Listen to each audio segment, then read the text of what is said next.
Hello, littles. I'm Amma. Why don't you put on your softies and join me for a story? I have my hot chocolate and my storybooks all ready to go. So let's begin.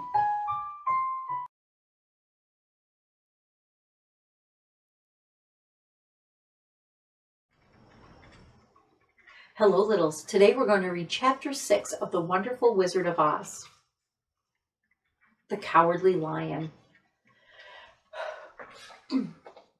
All this time, Dorothy and her companions had been walking through the thick woods. The road was still paved with yellow brick, but these were much covered by dried branches and dead leaves from the trees, and the walking was not all that good. There were few birds in this part of the forest, for birds love the open country where there is plenty of sunshine. But now and then there came a deep growl from some wild animal hidden amongst the trees.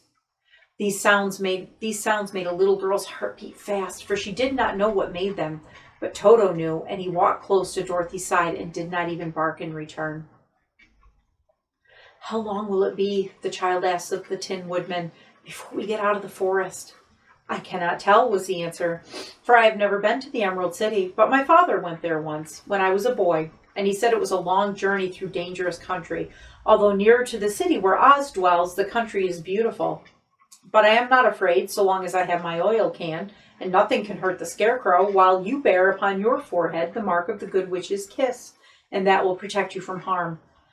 "But Toto," said the girl anxiously, "what will protect him?" "We must protect him ourselves if he is in danger," replied the Tin Woodman. Just as he spoke, there came from the forest a terrible roar, and the next moment a great lion bounded into the road. With one blow of his paw, he sent the Scarecrow spinning over and over to the edge of the road, and then he struck the Tin Woodman with his sharp claws. But to the lion's surprise, he could make no impression upon the tin, although the woodman fell over in the road and lay still. Little Toto, now he had an enemy to face, ran barking toward the lion and to the great beast, and the great beast opened his mouth to bite the dog. Then Dorothy, fearing Toto would be killed, and heedless of danger, rushed forward and slapped the lion upon his nose as hard as she could, while she cried out, "Don't you dare bite Toto! You ought to be ashamed of yourself, a big beast like you, to bite a poor little dog." "I didn't bite him," said the lion, as he rubbed his nose with his paw where Dorothy had hit him. "No, but you tried to," she retorted. "You are nothing but a big coward." "I know it," said the lion, hanging his head in shame. "I've always known it, but how can I help it?" "I don't know, I'm sure. To think you're striking a stuffed man, like the poor Scarecrow."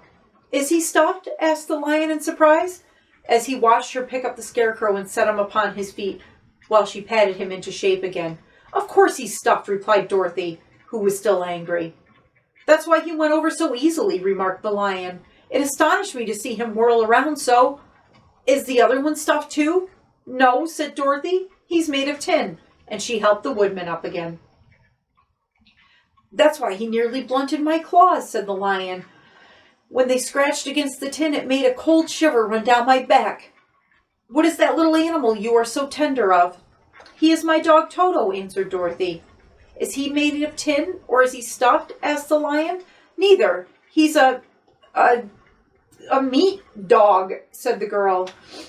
"Oh, he's a curious animal and seems remarkably small now that I look at him. No one would think of biting such a little thing, except a coward like me," continued the lion sadly. "What makes you a coward?" asked Dorothy, looking at the great beast in wonder, for he was as big as a small horse. "It's a mystery," replied the lion. "I suppose I was born that way. All the other animals in the forest naturally expect me to be brave, for the lion is everywhere thought to be the king of beasts. I learned that if I roared very loudly, every living thing was frightened and got out of my way. Whenever I've met a man, I've been awfully scared, but I just roared at him, and he has always run away as fast as he could.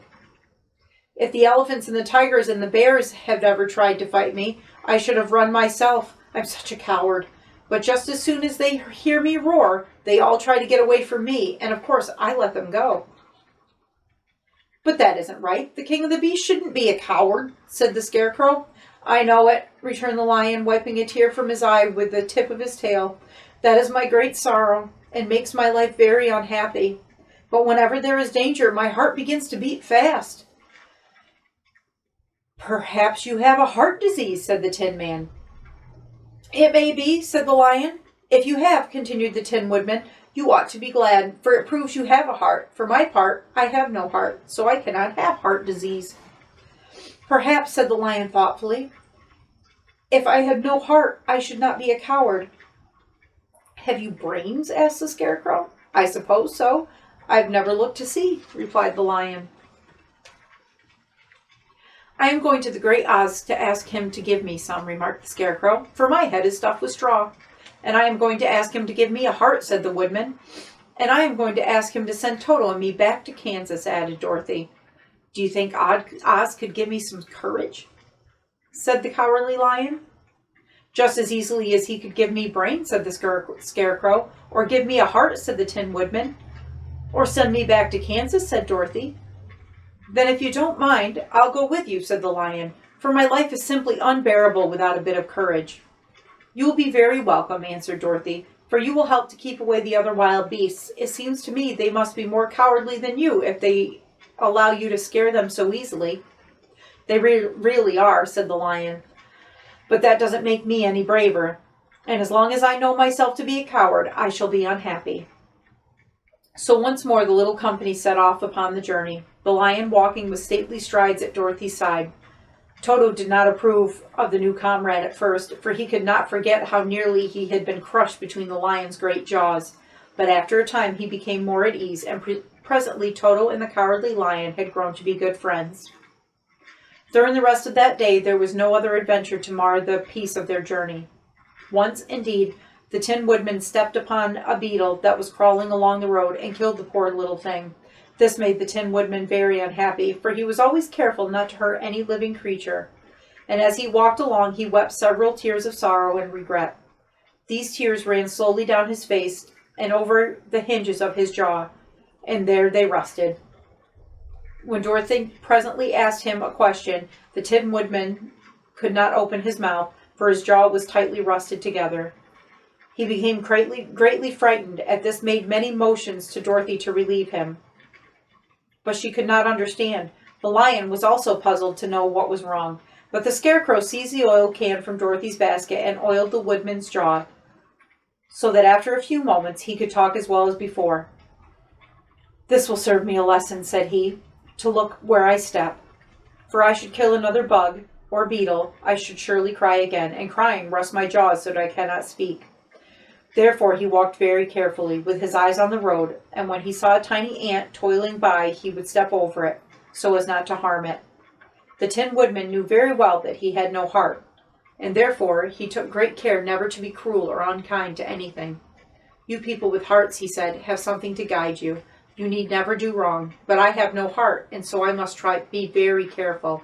When Oz gives me a heart, of course, I needn't mind so much.